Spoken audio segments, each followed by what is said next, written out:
Nagsimula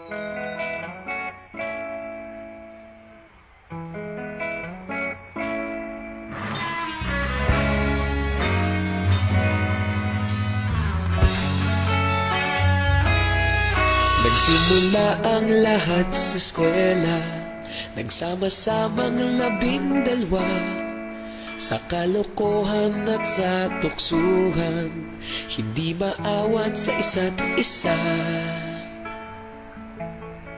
Madalas ang standby sa cafeteria, isang barkada na kay saya, laging may hawak-hawak na gitara, konting udyok lamang kakanta na.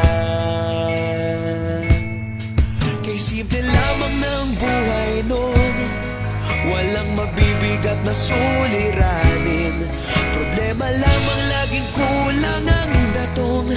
Sana napunta ang panahon? Sana nga ba? Sana nga ba? Sana napunta ang panahon?